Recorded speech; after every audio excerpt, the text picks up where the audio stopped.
తెలియజేస్తున్నాం. అమ్మ కేవలము ఒక ఎంపీ అభ్యర్థికి 20 రోజులే ఉంటాయి.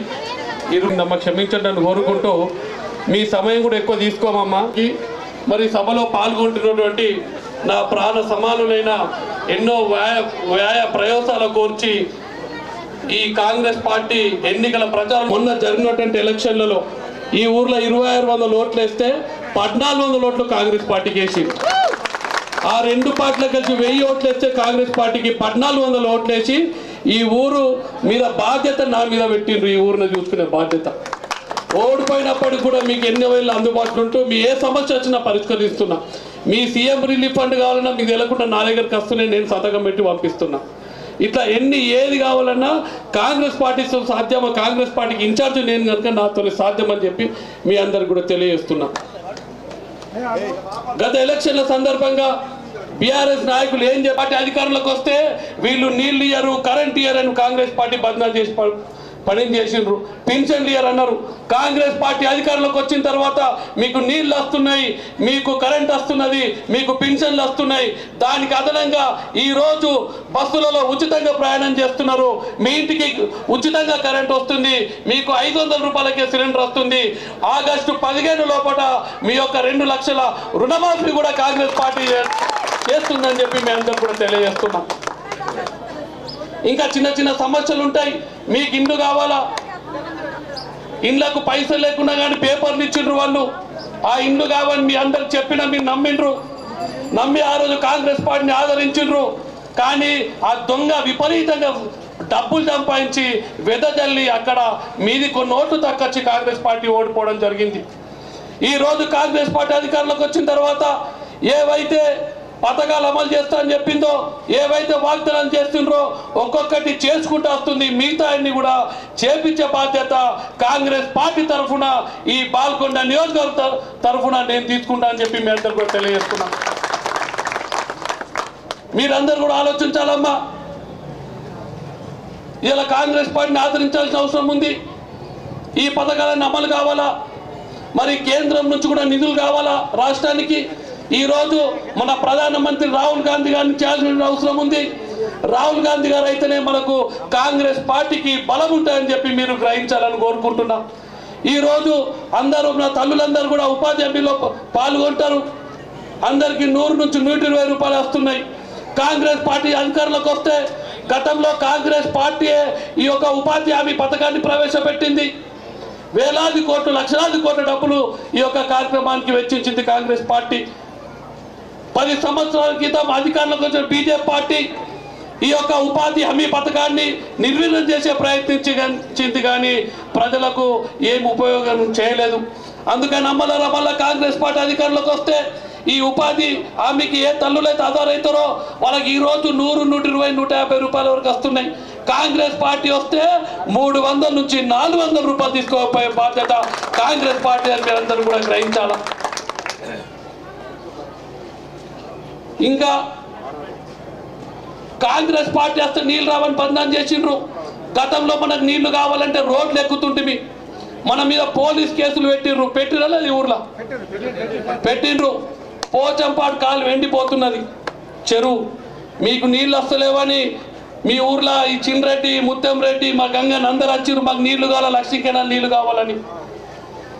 నేనన్నా మీరు రోడ్డు ఎక్కాల్సిన అవసరం లేదు, ఇబ్బంది పడాల్సిన అవసరం లేదు, మీ అందరికీ నేనున్నా అని ముఖ్యమంత్రి గారికి నీటిపారుదల శాఖ మంత్రికి మాట్లాడినా.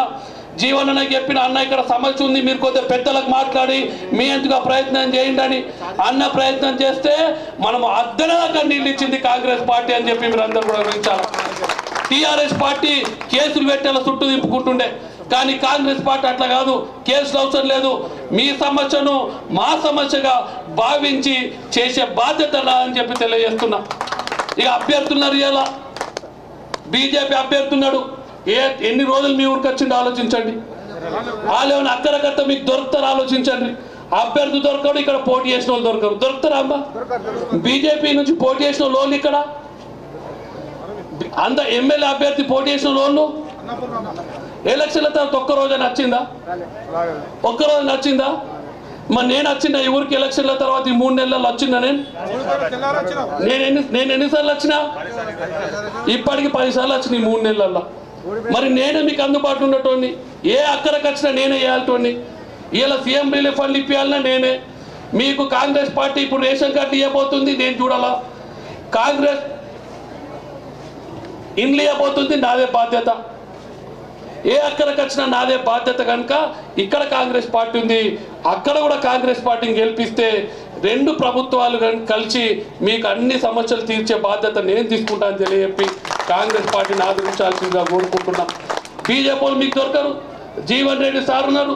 1883 వారు మనకు మంత్రిగా ఉండే ఉమ్మడి రాష్ట్రంలో. ఒక రైతు నిడారంబరుడు, ఎటువంటి ఆడంబరాల గోడు మచ్చలేని వ్యక్తి, ఇప్పుడు కూడా వ్యవసాయం చేసుకునే బతుకుతాడు. మీకు ఎంపీటీసో సర్పంచ్ అయితే మీ ఊళ్ళో ఎట్లా చోకులు చేస్తారో మీరు చూసి, పెద్ద పెద్ద బండ్లు, కార్లు, బంగ్లాలు. 40 ఏళ్ళ నుంచి ప్రజా జీవితం ఉన్నాడు సార్. ఇప్పటికీ ఓడు కూడా ఒక మచ్చలేనటువంటి వ్యక్తి ఈ పెద్దల్ని మచ్చేసే ప్రయత్నం చేస్తున్నాడు ఇలా అభ్యర్థి. ఎక్కడోగా సార్ జగన్ రెడ్డి సార్ ఇక్కడే ఉంటాడు, జగిత్యాల నిజామాబాద్ ఇల్లు తీసుకుంటున్నాడు, మనందరికి అందుబాటులో ఉంటాడు. సార్ తరఫున నేనే ఉంటా. సార్ గెలిస్తే నేను గెలిచినట్టని మీరు అందరు కూడా గ్రహించాలి.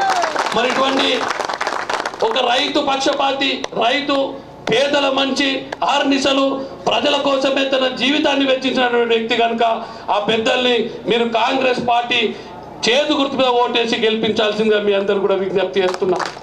వేస్తారా అందరూ? నిలబడతారా గట్టిగా? మొన్నేసిన ఓట్ల కంటే ఎక్కేస్తారా? వేస్తారు కదా అందరూ. మనదేం గుర్తు? చేతి గుర్తుకే, చేతి గుర్తుకే. అమ్మా ఏం గుర్తు మనది? मैं बहनों बताओ अपन का निशान क्या है?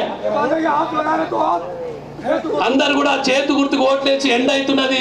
ఇంకా మాట్లాడినప్పటికీ మీ అందరిని ఇబ్బంది పెట్టద్దు. ఇప్పుడు పెద్దలు జీవన్ రెడ్డి సార్ గారిని ఒక 15 నిమిషాలు మాట్లాడి మనం ఊహించుకుందామని చెప్పి తెలియజేస్తున్నాం. ధన్యవాదాలు. పార్లమెంట్ ఎన్నికల్లో మీ అందరి మద్దతు కోరటానికి ఈరోజు మన రెంజర్ల గ్రామం రావడం జరిగిందవ్వా. మిత్రుడు సునీల్ రెడ్డి గారు ఏదైతే ఉందో ఇక్కడ స్థానిక పరిస్థితులు అంటే వాస్తవంగా మన ఎన్నికల్లో ఉండి ఎవరు సేవ చేయగలుగుతారో వారే మన ప్రతినిధి అని చెప్పట్టుండే. అదృష్టం కొద్ది రాష్ట్రంలో కాంగ్రెస్ ప్రభుత్వం వచ్చింది. తల్లి దశాబ్ద కాలం తర్వాత తెలంగాణ వచ్చినాక గడిచిన దశాబ్ద కాలం వీళ్ళ ఇళ్ల నిర్మాణ కార్యక్రమమే కానీ నిరుపేద వర్గాల సంక్షేమానికి సంబంధించి ఆశించినట్టు ఒక ఫలాలు అందకపోవడంతో ఈ పని మార్పు కోరి కాంగ్రెస్ అధికారం తెచ్చిందమ్మా. ఇవాళ ఈ ప్రాంతం అంతా రైతాంగం తల్లి, వ్యవసాయంపై ఆధారపడే ప్రతి వాడు రైతే. ప్రాజెక్ట్ నిర్మాణం చేసుకున్నామే. ఆ పోచంపాడు ప్రాజెక్ట్ తోని మీ ప్రాంతానికి సాగునీరుతో పాటుగా మాకు కూడా కాలనీలు వస్తున్నాయి. నీకు ఉన్నమాట చెప్తున్నాను. ఉమ్మడి కరీంనగర్ జిల్లా వల్ల ఇంత అన్నం దొరుకుతుందా అని చెప్పండి. వీళ్ళ కాలువల ద్వారా నీరు అందకుంటే కరెంటుతో మనకు సౌకర్యం కల్పించాలబ్బా. బావులపై ఆధారపడి వ్యవసాయం చేస్తున్న రైతాంగానికి విద్యుత్ భారం కాకూడదనే భావనతోని ఉచిత విద్యుత్ కార్యక్రమాన్ని అమలు చేసి తలబెట్టింది. 2004లో ఆనాడు అధికారానికి వచ్చిన కాంగ్రెస్ పార్టీ వైఎస్ రాజశేఖర రెడ్డి గారు ముఖ్యమంత్రిగా చెప్పండి. నిజమా వద్దమన్నా గుర్తు తెచ్చుకొని మీరు ఒకసారి చెప్పండి. నేను ఇలా ప్రాజెక్టు కట్టింది, కాలువలు తెచ్చింది ఇందిరమ్మ తల్లి, కరెంట్ ఉచితంగా ఇచ్చింది కాంగ్రెస్ పార్టీ వైఎస్ రాజశేఖర రెడ్డి అని చెప్పండి. తెలంగాణలో కరెంట్ వచ్చింది, అది కొనసాగింపు మాత్రమే చెప్పండి. నేను మళ్ళీ రాష్ట్రంలో కాయపత్రం వచ్చిన తర్వాత రైతాంగానికి ఏ సమస్య వచ్చినా అండగా నిలబడేది కాంగ్రెస్ పార్టీ ప్రతినిధి అని చెప్పండి, సునీల్ రెడ్డి అని చెప్పండి. మొన్న ఏదైతుందో పంట పొలాలకు మరి నీరు చివరి తడి కొంత ఇబ్బంది ఉండి పొలాలు ఆరిపోతాయని చెప్పని రైతులు మరి ఆందోళన చెందితే సునీల్ రెడ్డి ఏదైతుందో ముఖ్యమంత్రి గారితో మాట్లాడి నీ లక్ష్మీ కాలువే కానీ కాకతీయ కాలువే కానీ మళ్ళా నీళ్ళు ఇడిపించి పొలాలు పండేదాకా నీళ్ళు వచ్చినా రాలేదని దయచేసి చెప్పండి అన్న. నీళ్ళు ఇడిపించింది ఎవరు? సునీల్ రెడ్డి, ప్రశాంత్ రెడ్డి కాదు. ఇడిపించింది ఎవడు? సునీల్ రెడ్డి అని చెప్పంటున్నా. ఎందుకు? కాంగ్రెస్ పార్టీ అధికారం ఉన్నది కాబట్టి. ఇలా ప్రభుత్వంతో అమలు చేతన పెట్టే ఏ సంక్షేమ కార్యక్రమం అయినా కాంగ్రెస్ సాధ్యమని చెప్పంట. రైతాంగానికి రుణమాఫీ కావాలి. ఇలా భారతీయ జనతా పార్టీ మోడీ గారు ఏం చెప్పిండ్రు? కిసాన్ కి ఆమ్దానీ దో గునా కరుంగా అన్నాడా? కిసాన్ కి ఆమ్దానీ దో గునా కరుంగా అంటే రైతు ఆదాయాన్ని రెట్టింపు చేస్తా అన్నాడు. రైతు ఆదాయం రెట్టింపు ఏ మీదకైందో తెలియదు కానీ పెట్టుబడి అయితే రెట్టింపు అయిందా? విత్తనం ధర పెరిగింది, రసాయనిక ఎరువుల ధరలు పెరిగినాయి, కాంప్లెక్స్ పెరిగింది, పొటాష్ పెరిగింది, సూపర్ పెరిగింది. యూరియా ఏదైతుందో దొంగ దెబ్బ తీసినట్టు 50 కిలోలు సంచిన 5 కిలోలు తక్కువ చేసి 45 కిలోలు చేసి నిజం అబద్ధమన్నా? పురుగు మందు ధర పెరిగింది, కలుపుకాయకి ధర పెరిగింది, పెట్రోల్ పెరిగింది, డీజిల్ పెరిగిందా? మరి ఎప్పుడైతే ధరలు పెరుగుతాయో మద్దతు ధర పెరగద్దా? 2004లో కాంగ్రెస్ అధికారం వచ్చినాడు 450 రూపాయలు ఉండేనా మద్దతు ధర. 2014లో కాంగ్రెస్ దిగిపోయినాడు 450 ఎంత అయింది? 1350 అయింది. 3 రెట్లు అయింది. 3 రెట్లు 450 1350 అయింది. ఇవాళ 1350 ఎంత అయింది? 2200. అంటే రెట్టింపు కూడా కాలే. అలానే 300 అయింది. ఇవాళ 200 కూడా కాలేదు. ఇవాళ కనీసం 3000 ఉండాలి క్వింటల్ ధర. ఎంత ఉండాలి వరి ధాన్యం ధర? 3000 ఉంటే గిట్టుబాటు అవుతుందా? ధర గిట్టుబాటు కావటం లేదని కాంగ్రెస్ ఆలోచించింది.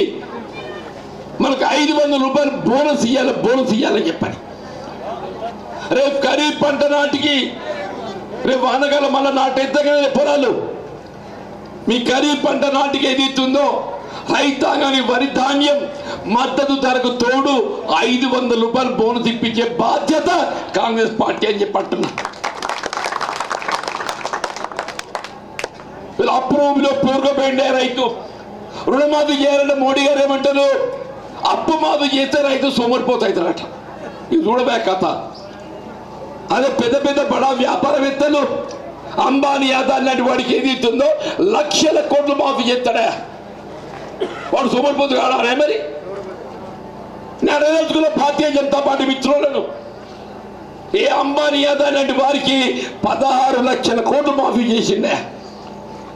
మొత్తం దేశమంతా మనకు 2 లక్షల కోట్లు మాఫీ చేస్తే 2 లక్షల రూపాయల వరకు మాఫీ చేస్తే 2 లక్షల కోట్లు అయితే 2008-9లో 15 ఏళ్ల కింద జాతీయ స్థాయిలో కాంగ్రెస్ మొత్తం అధికారంలో ఉండే ఏకమొత్తంగా 1 లక్ష రూపాయలు మాఫీ చేసింది. అది బాబద్దమన్నా ఒకసారి గుర్తు తెచ్చుకోండి రైతు సోదరులు చెప్పట్టు. నేను రాష్ట్రంలో మంత్రి ఉంటే సకాలంలో అప్పు చెల్లించిన రైతుకు రుణమాఫీకి తోడేదైతుందో 5000 రూపాయలు ప్రోత్సాహం ఇచ్చి ఆదుకున్న పార్టీ కాంగ్రెస్ పార్టీ అని చెప్పాడు. ఇవాళ కూడా చెప్తున్నా నేను, రేపు రాబోయే పంట ఖరీఫ్ నాటికి ఆగస్టు 15 డెడ్ లైన్.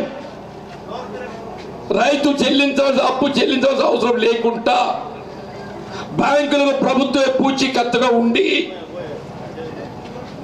రుణమాఫీ చేసి రైతుకు కొత్తగా రుణాలు కల్పించే బాధ్యత కాంగ్రెస్ పార్టీ అని చెప్పండి. నీకు 500 రూపాయల బోనస్, 2 లక్షల దాకా రుణమాఫీ, పంటకు ఏదైతుందో ఇప్పుడు 5000 రూపాయలు పెట్టుబడి సహాయం ఇస్తున్నారే 5 ఎకరాల దాకా 92% రైతులకు వచ్చింది. 5000 తోడు ఇంక 2500 కలిపి రేపు ఖరీఫ్ పంటకు ఏదైతుందో ప్రతి పంటకు 7500 రైతు భరోసా. 2 పంటలకు ఎంత అవుతాయి? 15000 అవుతాయి. అది రైతు సంక్షేమాన్ని కాంక్షించే ప్రభుత్వం కాబట్టి నేను దయచేసి అమలు చేయబోయే కార్యక్రమం చెప్తున్నా చెప్పండి. రైతు కూలీలు ఉన్నారేమో ఆడబిడ్డలు పాపం వ్యవసాయం పని లేని సమయంలో అంటే నాట్లు కలుపు లేనప్పుడు ఏదైతున్నదో పని ఉండదు కాబట్టి వాళ్ళు పని చూపెట్టే భారత ఉపాధి హామీ పథకాన్ని ప్రవేశపెట్టింది కాంగ్రెస్ పార్టీ. పొద్దున్న లేస్తే మా ఆడబిడ్డలు గడ్డపార పట్టుకొని ఆ గుట్ట పని పోతారా పోరవా? ఈ గుట్ట పని ఎవరు పెట్టినావా? కాంగ్రెస్ పార్టీ తల్లి కాంగ్రెస్ పార్టీ. ఆడబిడ్డలు పని లేపు పని కల్పించాలని చెప్పని ఉపాధి హామీని ప్రవేశపెట్టింది కాంగ్రెస్ పార్టీ అవ్వని చెప్పండి. కొంతమంది ఆడబిడ్డలు ఇంటి దగ్గర బీడీలు చేస్తారవ్వా. చేను పని శేలిక పని లేనప్పుడు ఇంటి దగ్గర నీడకు బీడీలు చేస్తారవ్వా.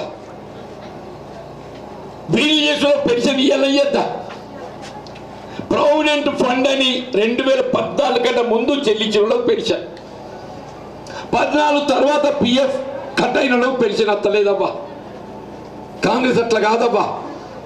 బీడీలు చేసే ఆడబిడ్డ ఎవరన్నా కానీ అవ్వా ఏ కట్ ఆఫ్ లేకుండా ఏ విధమైన ఆంక్షలు లేకుండా నెలకు మీకు 2000 రూపాయలు అదనంగా ఇంకా 2000 కలిపి 4000 రూపాయలు పెన్షన్ ఇచ్చే పార్టీ కాంగ్రెస్ పార్టీ అమ్మని చెప్పండి.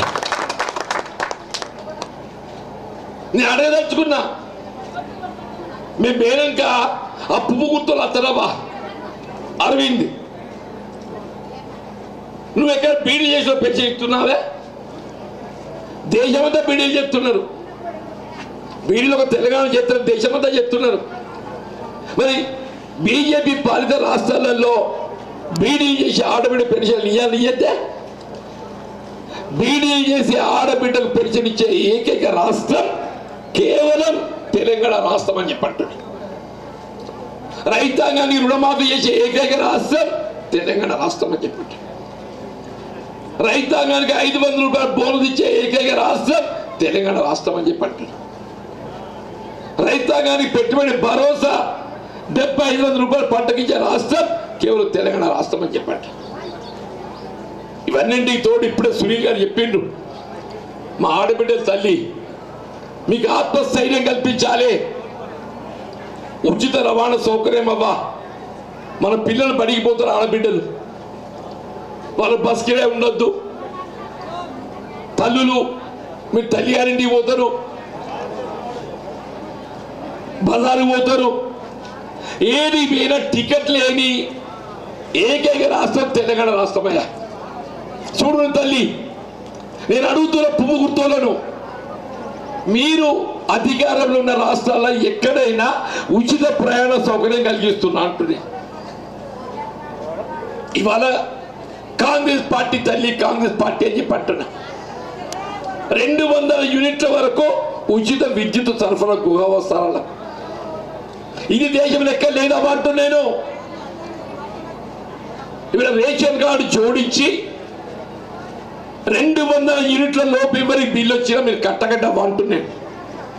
నేను మా సునీల్ రెడ్డి విజ్ఞప్తి చేస్తున్నాను, దయచేసి 200 యూనిట్ల లోపు కరెంట్ బిల్లు వచ్చి ఎవరికైనా ఏదైనా ఆంక్షలతో రాకుంటే వాళ్ళ బిల్లు మాఫీ చేయించే బాధ్యత నీది నాయన, నీది అని చెప్పంటున్నాను. ఈ మాట ఎందుకు చెప్తున్నా, మన ముఖ్యమంత్రి రేవంత్ రెడ్డి గారు బాల్కొండ నియోజకవర్గానికి సంబంధించి ప్రభుత్వం అమలు చేయాలని పెట్టే సంక్షేమ కార్యక్రమం ఇవ్వను కానివ్వండి అవ్వా, సునీల్ రెడ్డి మీద బాధ్యత పెట్టి ఇవాళ 500 రూపాయలు సిలిండర్ పుట్టావా.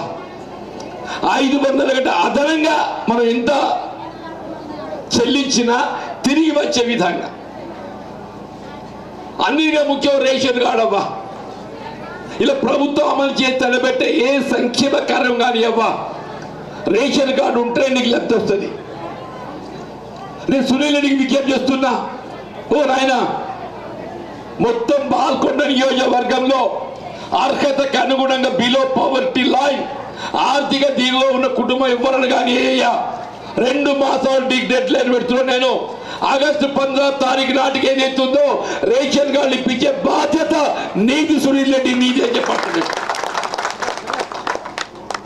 నేను చెప్తాను, నేను మన ముఖ్యమంత్రి రేవంత్ రెడ్డి గారు చెప్పిండు. మొన్న ఎన్నికల్లో కాంగ్రెస్ పార్టీ వ్యక్తులు ఎవరెవరు పోటీ చేసిండ్రో వాళ్ళ బాధ్యత పెట్టి అట్లాగే స్థానికంగా ఉపాధి లభించని నిరుద్యోగ యువత పాపం దేశంగా దేశం కట్టుకున్న భార్యను కన్న పిల్లలు వదిలేదైతుందో మస్కట్ దుబాయ్ గల్ఫ్ పోతున్నట్టు నిజమా వద్దమన్న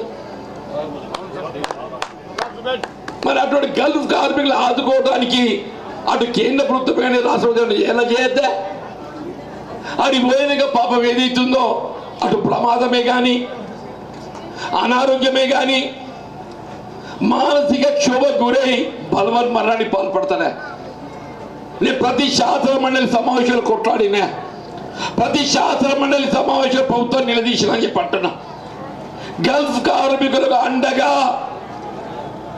ఆ కుటుంబాలను ఆదుకోవటానికి కొరకు 5 లక్షల రూపాయలు చెల్లింపు చేయాలని చెప్పని నేను ప్రభుత్వం తెచ్చాను. రేవంత్ రెడ్డి గారు బాధ్యత చేపట్టడంతోనే అకాల మరణకు గురవుతున్న గల్ఫ్ కార్మికుల కుటుంబాలను ఆదుకోవటానికి 5 లక్షల రూపాయలు ఆర్థిక సహాయం. వాళ్ళ పిల్లలకు విద్యా సదుపాయం, గురుకుల ఆశ్రమ పాఠశాలలు, ఉచిత వైద్య సదుపాయం, ప్రభుత్వం అమలు చేయాలని పెట్టే సంక్షేమ కార్యక్రమం అన్నింట్లో వాళ్ళకు ప్రాధాన్యత అని చెప్పంటున్నా. నేను అడగదలుచుకో మిత్రులు అరవింద్ను, మీరు అధికారులు రాష్ట్రాల్లో ఎక్కడైనా గల్ఫ్ కార్మికులకు సాయం చేస్తున్నారా? నువ్వు గల్ఫ్ కార్మికులకు సాయం చేయవు, బీడీలు చేసి ఆడబిడ్డకు సాయం చేయవు, రైతులకు సహాయం చేయవు, రైతు కూలీలకు సహాయం చేయవు. నీకెందుకు ఓటేయాలయా? పసుపోటు అని చెప్పని ఒక బాండ్ రాసిచ్చాడే, మీరు మర్చిపోయిన నాకు తెలియదు కానీ రాసిచ్చినాడే 5 రోజులు పసుపోటు తెస్తా అని. 5 ఏళ్ళు కడుతుందా? 5 ఏళ్ళు కడుతుందయా? నేను అడగదలుచుకున్న అరవింద్ గారిని, ఏమైంది నీ పసుపోటు? 5 రోజుల్లో పసుపోటు ఏర్పాటు చేయకుంటే రాజీనామా చేస్తానడా? ఇవాళ ఏమంటుండు, మనకు కొద్దిగా అశ్రద్ధ అయిందయా, మళ్ళొక్కసారి ఓటేయండి, ఈసారి తెస్తా అంటుండు. ఏమా రైతులకు అంత అమాయకులు అన్నయ్య? వాళ్ళ కవితమ్మ నమ్మించి మోసం చేసింది, మన కవితమ్మ అరవింద్ నమ్మించి మోసం చేసిండు. మన నమ్మించి మోసం చేసిన కాదు, రైతు పక్షాన నిలబడి పోరాటం చేశాడుగా రాజకీయ పార్టీ అభ్యర్థి కావాలని చెప్పండి. నేను స్వయంగా ఒక రైతు బిడ్డను, కాపుదార పొంది నాకు ఇవ్వడానికి ఎంత ఉంది, వ్యవసాయం ఉంది, 12 ఎకరాల పొలం ఉన్నది, మామిడి తోట ఉంది, వ్యవసాయంపై ఆధారపడి జీవిస్తున్నాను నేను అని చెప్పండి. పసుపు బోర్డు మా ఇందూరు నిజామాబాద్ గద్ద మీద ఏర్పాటు చేయించడం నా బాధ్యత అని చెప్పండి. పసుపు నాణ్యత పెంపొందింప చేయాలి. నా చిన్నప్పుడు గుర్తుందవ్వా, మీ పొలాలు మీకు తెలుసో తెలియదు, ఎక్కడ క్వింటల్ పసుపు అంతా తులం బంగారం వస్తుండేనే. ఎక్కడ పెద్ద ఒక అడగని చెప్తారు, క్వింటల్ పసుపు అమ్మితే తులం బంగారం వస్తుండేనే. ఇలా బంగారం ఎంత ఉంది? 70-80 వేలు ఉంది. పసుపు వీళ్ళ సాగు విస్తీర్ణత తగ్గి, దిగుబడి తగ్గి, ఏదో అదృష్టం కొద్ది ఇంత 15 వేలు వస్తుందని చెప్పండి. పసుపు నాణ్యత పెంపొందింప చేయబడే విధంగా, మూతపడ్డ చక్కెర కర్మాగారం పునఃప్రారంభం చేయబడే విధంగా ఇవాళ నేను మీకు అండగా ఉంటా, నా బాధ్యత అని చెప్పండి. దయచేసి మన రేంజర్లే కానీ, మెండోరనే కానీ, బాల్కొండ కానీ, ఇదంతా రైతాంగం అని చెప్పి అంటున్నాం. వ్యవసాయం అంటే మీరు నేర్చుకోవాలి. మేము రైతులమే, కానీ మీ అంతా అంటే వ్యవసాయమే మెళుకోవాలి ఏదైతుందో మీరు నేర్చుకోవాలని చెప్పండి. పంజాబ్ హర్యానా రైతాంగాన్ని తలపింపజేసే విధంగా, పంజాబ్ హర్యానా రైతాంగం తలపింపజేసే విధంగా వ్యవసాయం లోపల ఏదైతుందో, ఆర్మూర్ బాల్కొండ ప్రాంతాలు ఏదైతుందో మెళుకోలు మీరు పట్టిబుద్ధం చేస్తారని చెప్పండి. అటు రైతాంగం గడ్డ, నేను ఒక రైతు బిడ్డ కావటం, నన్ను మీరందరూ ఆదరించాలని చెప్పంటు. నేను ఇంత ఎండ తీవ్రతలో కూడా చెప్పంటున్నావా, ఇంత ఎండ తీవ్రతలో కూడా ఏదైతుందో నేను వస్తున్నా అని చెప్పంటే, మిత్రుడు సునీల్ గారి యొక్క పిలుపు మేరకు ఇంత పెద్ద ఎత్తున మీరు హాజరై మరి నాకు అవకాశం కల్పించిండు. దయచేసి రాబోయే ఎన్నికల్లో కాంగ్రెస్ పార్టీని బలపరిచి చేతి గుర్తు కొట్టేసి జాతీయ స్థాయిలో రాహుల్ గాంధీ గారి ప్రధానమంత్రి చేయాలి, రాహుల్ గాంధీ గారిని చెప్పండి. ఆ విధంగా మీరందరూ తోడు ఇన్వాల్వ్ కోరుతూ సెలవు తీసుకుంటున్నా. జై హింద్, జై కాంగ్రెస్. అందరు కూడా ధన్యవాదాలమ్మా. ఇంత ఎండలో కూడా మీరు అందరు కూడా వెయిట్ చేస్తున్నందుకు. ఈ మే 13న ఉన్నటువంటి ఎలక్షన్లలో కాంగ్రెస్ పార్టీకి మొన్న ఏ విధంగా అయితే 1600 ఓట్లు వేసినారో ఈసారి 2000 ఓట్లే అని చెప్పి మీ అందరు కూడా విజ్ఞప్తి వేస్తా. 2000 వేస్తా కదమ్మా. ఇప్పుడు మీరు ఆలోచించుర్రి, ముగ్గురం పోటీ చేసినాం. ఎవరు? ప్రశాంత్ రెడ్డి, ఆయన మేనత్త పోటీ చేసి నేను పోటీ చేసిన. మేనత్త పత్తగడ కనిపిస్తున్నది మీకు కన్నా. ఓట్లు వేసింది, మన నోడగొట్టింది, పోయింది. మళ్ళీ ఇప్పుడు పువ్వోడికి అంతే, ఆళ్ళు ఒకటే, పువ్వోడు కారోడు ఒకటే, మళ్ళీ మన నోడగొట్టేందుకు. ఓడిపోతే ఏమవుతుందమ్మా? నాకు అధైర్యం అవుతుంది. నేను ముఖ్యమంత్రి ఏమన్నా అడగాలంటే నీ బాల్కొండ ఎన్ని నోట్లు వచ్చినాయి రా అంటాడు. నేను నా బాల్కొండలో ఈ నోట్లు వచ్చినాయి, ఇంత మెజార్టీ తెచ్చినా నాకు ఈ పని చేయని చెప్పి అడిగేటువంటి శక్తి నాకు ఇవ్వాలని మీ అందరు కూడా కోరుకుంటున్నా. ఇది నా ఎలక్షన్ కాదు. నాకు మొన్న మీరు అందరు ఆదరించిండ్రు, నన్ను కొద్దిగా తేడాతోని దొంగ పైసలతో ఓడిపోయినా నా మీద బాధ్యతతో మీతో ఉంటున్నా. పెద్దలు గెలుస్తారు. నేను మీకు పెద్దలకు కాంగ్రెస్ పార్టీ మధ్యలో బ్రిడ్జు, ఒక వంతెన లెక్క. మీ అవసరం గురించి నేను మీకు అందుబాటులో ఉంటా, కానీ నాకు ఒక ఓట్లు ఎక్కేసి నాకు బలం చేకూర్చాల్సిందిగా మీ అందరు కూడా విజ్ఞప్తి చేస్తూ ముగిస్తున్నా. ధన్యవాదాలు.